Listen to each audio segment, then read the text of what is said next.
culpabilité et l'impuissance, d'accord? Se sentir coupable dans une situation, ne pas s'autoriser et se sentir impuissant face à une situation. Et c'est le siège pourtant du plaisir, c'est aussi le siège de la création, mais de la création dans tous les domaines, professionnels également. Mais on peut faire des bébés aussi, c'est le siège de la sexualité. Le troisième chakra, ancré dans le pancréas, c'est le corps émotionnel. C'est celui qui va le plus être en interaction avec l'autre. Et il porte toutes les mémoires de colère. Donc, qui dit colère, dit ensuite les symptômes aussi associés.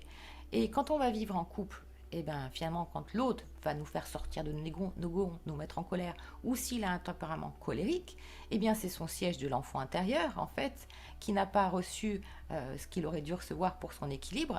Et donc c'est là où en fin de compte ce couple, et vous voyez ce couple là qui interagit au niveau central, vous voyez bien la correspondance avec les chakras, notre champ électromagnétique vibratoire rentre en interaction avec le champ de l'autre, et c'est juste parfait. C'est juste parfait pour expérimenter qu'est-ce que l'on porte comme blessure et qu'est-ce que l'on est venu vivre en couple pour s'amener, pour se hisser en fait dans cet amour inconditionnel.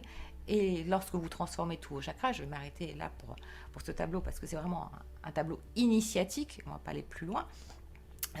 C'était juste pour vous montrer à quel point en fin de compte chaque corps en fait est essentiel. Il n'y a pas un corps qui est à mettre de côté plutôt qu'un autre. Souvent quand on vit un éveil, les personnes elles ont la glande pinéale qui s'active, ils ont des ouvertures de conscience, des flashs, de la médiumnité, ils vont être appelés par ça, mais c'est juste une porte d'entrée.